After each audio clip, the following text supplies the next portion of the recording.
Hello guys, আসসালামু আলাইকুম everyone. Welcome to my new another video. So আজকের ব্লগটা হচ্ছে আমার কক্সবাজার যাব।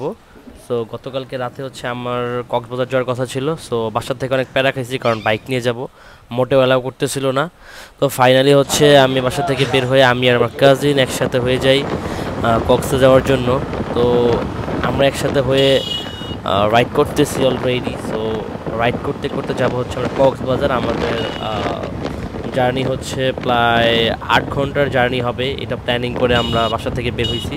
রাতের বেলা বাসা থেকে বের হতে দেয়নি। রাতের বেলাটা ঢাকা থেকে গ্রুপ আসার কথা ছিল আমার, ওদের সাথে যাওয়ার কথা ছিল, বাট আমি যেতে পারিনি। বাসা থেকে অনেক প্যারা দিচ্ছে কারণ রাতে হচ্ছে চট্টগ্রাম হাইওয়েটা নাকি অনেক খারাপ, এটা সেটা নানান কিছু অনেক কিছু শুনতেছে, বাসা থেকে যাইতে দিবে না। সো ফাইনালি এক পর্যায়ে না যাওয়ার প্ল্যানিং করে ফেলছি যে আর কক্স যাবো না।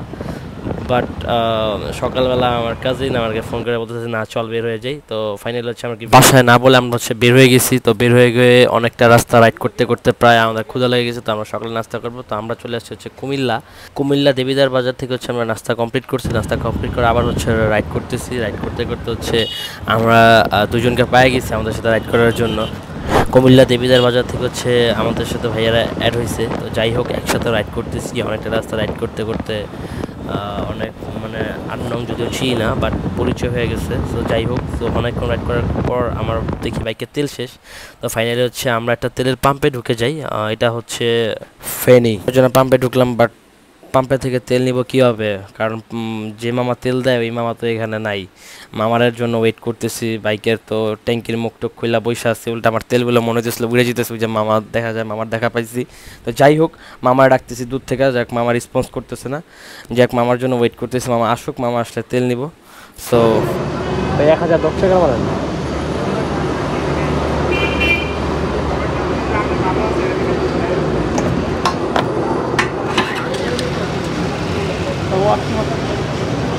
আরে সব আছে, হাম্মাম টাম্মাম যা সব আছে। গরমি লাগছে, কি লাগবে ভাইয়া তোমার কিলো? সো ফাইনাল হচ্ছে আমার হচ্ছে তেল নেওয়া শেষ হয়ে গেছে প্রায়। তো তেল নেওয়া শেষ। যাই হোক, এখন হচ্ছে আমি টাঙ্কির মুখ লাগা হচ্ছে রেডি হচ্ছি যে আবার বের হয়ে যাব, রান করবো। তো যাই হোক, টাঙ্কির মুখ যখন লাগায় বের হবো তখন আমার কাজিন বলতেছে না ও একটু ফ্রেশ হওয়া দরকার, ওয়াশরুমে যাবে।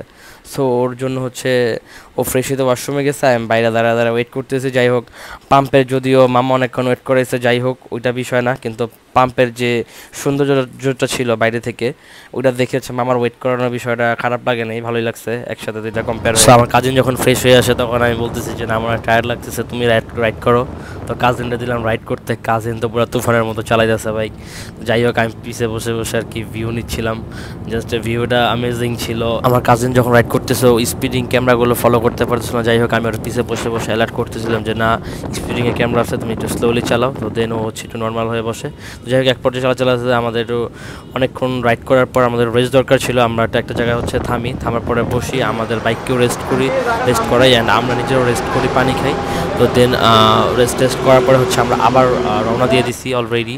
তো আমরা প্রায় অনেকটা কাছাকাছি চলে আসছি, আমরা হচ্ছে এখন উকিয়াতে আছি। তো আসলে হচ্ছে অনেকে সাহসে কুলায় না, আমাদেরও সাহসে কুলায় না। ফার্স্টে গ্রুপের সাথে আসতে চাইছিলাম, বাট বাসা থেকে আরেক করে বের হয়ে গেছে। তো অনেক লং জার্নি, যাই হোক 7-8 ঘন্টার একটা জার্নি। সো আমরা বাসা থেকে প্ল্যানিং করে বেরিয়েছিলাম যে আসলে 8-9 ঘন্টা লেগে যাবে, বাট আমাদের 8-9 ঘন্টা লাগেনি আসলে। আমরা চলে আসছি এখানে হচ্ছে 6 ঘন্টা 45 মিনিট 50 মিনিট সামথিং এরকম লাগছিল আমাদের 6 ঘন্টা বাসা থেকে বের হয়ে। তো যাই হোক, একচুয়ালি চাচাতে আমরা প্রায় হচ্ছে চলে আসছি। এটা হচ্ছে ডলফিন বাস স্ট্যান্ড। তো আমরা অলরেডি চলে আসছি। সো দেখা হচ্ছে নেক্সট ভিডিওতে। আল্লাহ হাফেজ এভরিওয়ান।